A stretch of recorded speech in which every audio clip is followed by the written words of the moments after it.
அடுத்த பகுதி பாருங்கள். இப்போ இவருக்கு ஒரு பையன் இருக்கிறான். இப்போ இவர் வந்து 25 வயசில் ராஜாவாயிட்டாரா? யார்? யோயாக்கீம் 25 வயசில் ராஜாவாயிட்டாரா? யோயாக்கீம் இறந்த உடனே நேபுகாத்நேச்சர் கொஞ்சம் பேரை பிடிச்சிட்டு போனார். சரி, இங்கே ஒரு ராஜா வேணுமே, யூதாவில் ஒரு ராஜா வேணும் என்பதற்காக அவருக்கு பையன், அவருக்கு பேர் தான் யோயாக்கீம். அப்போ யோயாக்கீம் சரி தானே? அவன் ராஜாவாகிற போது இப்போ நம்ம வாசிப்போம். 2 ராஜாக்கள் 24ஆம் அதிகாரம் 8வது வசனம். யோயாக்கீம் ராஜாவாகிற போது 18 வயதாயிருந்து. என்னது? 18 வயசு. பார்த்தியா? 18 வயதாயிருந்து எருசலேமில் 3 மாதம் 10 நாள். எத்தனை மாதம்? 3 மாதம் 10 நாள். 3 மாதம் 10 நாள் என்ன செய்தார்? அரசாண்டான். அவன் என்ன செஞ்சான்? 9வது வருஷத்தை வாசிங்க. அவன் தன் தகப்பன் செய்தபடியெல்லாம் பொல்லாப்பு செய்தான். 2வது பொல்லாப்பு வருதா? அப்பனை மாதிரி இல்லை. அப்பா வந்து தேவனாகிய கர்த்தரை சரியாக பின்பற்றவில்லை. பார்த்து இவர் வந்து கிட்டத்தட்ட 43வது ராஜா. இவர் கிட்டத்தட்ட 43வது ராஜா என்று வைத்துக்கொள்ளலாம். 43ஆம் இவரும் பாருங்கள் கர்த்தருடைய பார்வைக்கு பொல்லாப்பானது செய்தார். அப்போ முதல்ல ஒரு தடவை பாருங்கள், நேபுகாத்நேச்சர் வந்து அப்பாவை பிடிச்சு எல்லாரையும் வெட்டி போட்டு கொஞ்சம் முக்கியமான ஆளுங்களெல்லாம் பிடிச்சிட்டு பாபுலோனில் போயிட்டார். ஸோ இவர் வந்து பாபுலோன் கண்ட்ரோலில் இருக்கிறார். இப்போ யார்? நேபுகாத்நேச்சருடைய கண்ட்ரோலில் யோயாக்கீம் இருக்கிறார். 3 மாதம் 10 நாள். அப்படி தானே? 3 மாதம் 10 நாள். அதாவது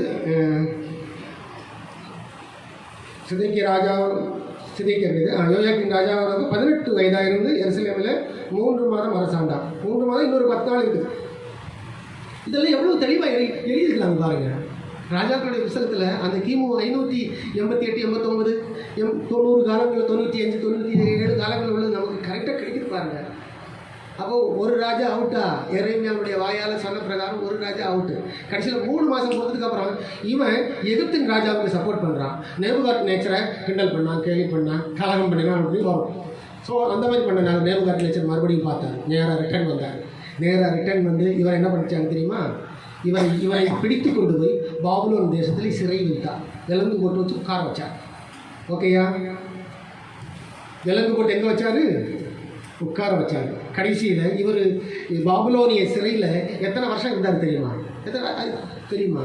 இருக்குது பாருங்கள். பாபுலோனிய சிறையில் யூதாவின் ராஜா யோயாக்கீனுடைய 27, அதாவது 2 ராஜாக்கள் 25ஆம் அதிகாரம் 27 அந்த பேர் இருக்குது பாருங்கள். யூதாவின் ராஜாவாகிய யோயாக்கீமினுடைய சிறையில் 37ஆம் வருஷம். பார்த்தீங்களா? இருக்க யாராவது விட்டு வாசிக்கிறீங்களா?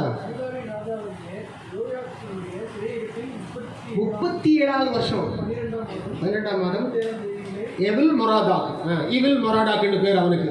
இவில் மொராடாக் என்னும் பாபுலோன் ராஜா தான் ராஜாவான வருஷத்தில் யூதாவின் ராஜாவாகிய யோயாக்கீமை சிறைச்சாலையிலிருந்து புறப்பட பண்ணி அவன் தலையை உயர்த்தி என்று சொல்லி தொடரும். இப்போ பாருங்கள், இவன் தேவனாகிய கர்த்தருக்கு பொல்லாப்பானதை செய்தபடினால் இவனுடைய ஆசீர்வாதம் நீங்கப்பட்டு தன்னுடைய அப்பா மாதிரி கொல்லப்படலை. ஆனால் நேபுகாத்நேச்சர் 2வது முறை திரும்ப வந்து இவனை சிறைப்பிடித்து கொண்டு போய் சிறைச்சாலையில் உட்கார வச்சார். 38 வருஷம் உள்ளே இருந்திருக்கான். எப்படி இருக்கும்? வாழ்நாள் போச்சா, வீணாக போச்சா. அப்புறம் பாபுலோனில் ஒரு நேபுகாத்நேச்சர்லாம் இறந்து பாபுலோனில் வருகின்ற ஒரு 6வது ராஜான்னு நினைக்கிறேன். இவில் மொராடாக் அங்கிறவர். அந்த இவில் மொராடாக் இந்த ஒரு இடத்துல தான் வரும் பைபிளில் மேக்ஸிமம்.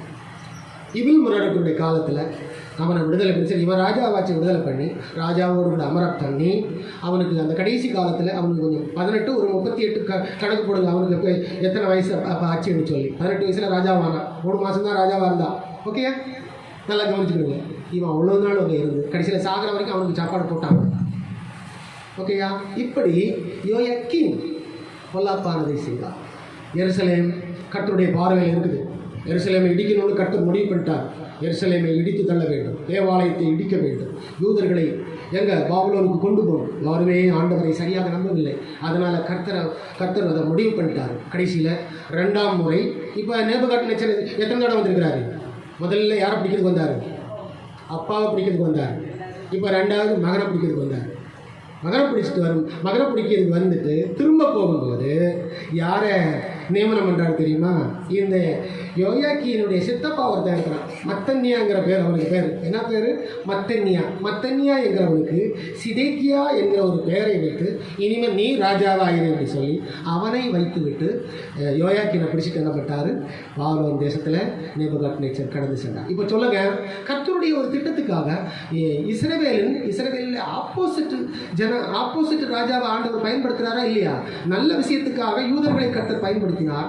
ஆனால் யூதர்கள் தவறு செய்யும் போது எருசலேமை கர்த்தர் கைவிடுகின்ற காலம் வரும்பொழுது கர்த்தர் மற்றவர்களை பயன்படுத்தினார். பாருங்க, பாபிலோனில் இருந்து ஒரு ராஜாவை எழுப்பி வர செய்து இவர்களை தண்டிக்கிறார்.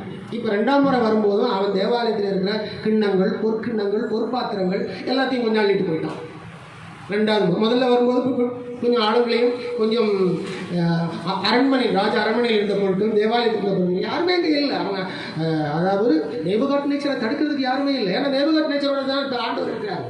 நேபுகாத்நேச்சர் ஆண்டவரை விசுவாசிக்கவில்லை. ஆனால் கர்த்தருடைய கோபம் அதிகமாக இருக்கிறபடினாலே நேபுகாத்நேச்சரோடு கூட கர்த்தருடைய அந்த ஆர்வம் இருக்கிறது, தூண்டுதல் இருக்கிறது.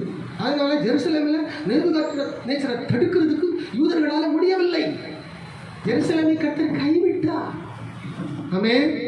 நம்முடைய வாழ்க்கையில் அப்படிதான். நம்ம கர்த்தரை சரியாக தேடலைன்னா இது நமக்கு ஒரு அடையாளம். கர்த்தர் நம்ம கைவிடுவார்.